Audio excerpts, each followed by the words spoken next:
అలాగే కాంగ్రెస్ పార్టీ వాళ్ళు ఈ రోజు వరకు కూడా అభ్యర్థిని ప్రకటించలేదు.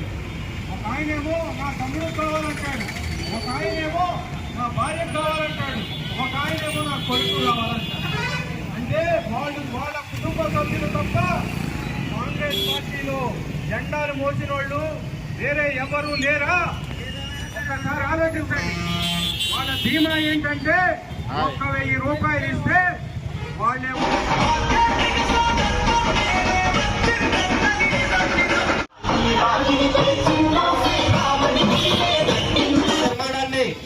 నరేంద్ర మోడీ గారి సారథ్యంలో పూర్తి చేశారు. రాముడు నడయాడిన భూమిపైన మనమంతా రుణం తీర్చుకోవాల్సిన అవసరం ఎంతైనా ఉంది. రాముడు నడయాడినటువంటి ఖమ్మం గడ్డ నుండి నరేంద్ర మోడీ గారికి బహుమతిగా సాధిస్తామని మీ దీవెనలు ఖచ్చితంగా మాకుంటాయని మేము మీ సత్తుపల్లి ప్రజలందరికీ నా నమస్కారం. లేట్ అయినా కూడా మీరు ఇంత ఓపికగా వెయిట్ చేసినందుకు నా ధన్యవాదాలు. ఎన్నో పట్టణాలు, ఎన్నో గ్రామాలు భారతదేశంలో అభివృద్ధి చెందుతున్నాయి.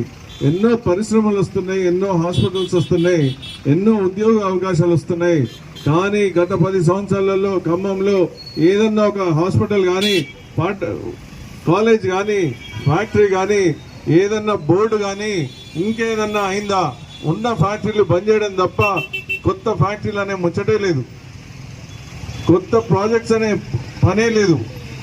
మరి మన ఖమ్మం జిల్లా ఎట్లా అభివృద్ధి అవుతుంది?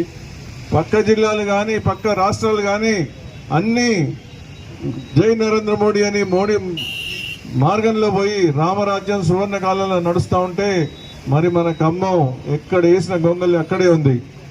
అనేక ప్రాజెక్టులు ఉన్నాయి, అనేక పథకాలు ఉన్నాయి.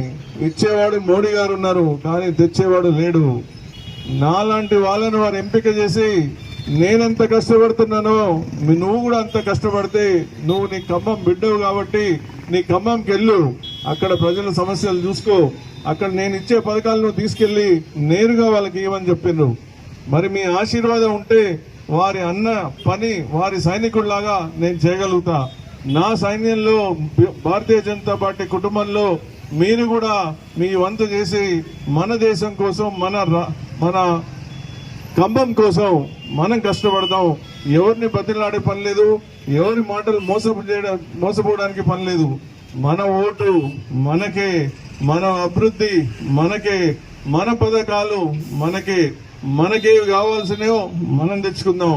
ఈసారి మన ఖమ్మంలో మన కమలం గుర్తుకి ఓటేసి ఈసారి మనము 600 సంవత్సరాలు వచ్చిన కళ ఏదది మనకు తెలుసు. మరి రిటర్న్ గిఫ్ట్ ఇచ్చే సమయం వచ్చింది. వారు రిటర్న్ గిఫ్ట్ తీసుకునే మనిషి కాదు. మీరు ఒక గిఫ్ట్ ఇస్తే వారు 100 గిఫ్ట్లు ఇస్తారు. ఈసారి మన అభివృద్ధి కోసం, మన పిల్లల కోసం, ఇది న్యాయానికి, అన్యాయానికి, అభివృద్ధికి, చాతగాంతనానికి మధ్య యుద్ధం.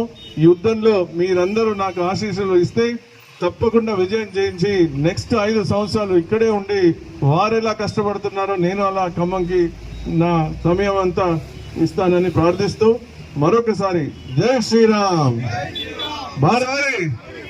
మూడోసారి భారత్ మాతాకి జై.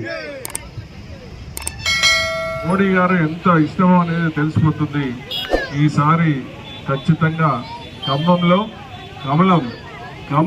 కమలం వికసింపజేయాలని మీ అందరికీ నా విజ్ఞప్తి.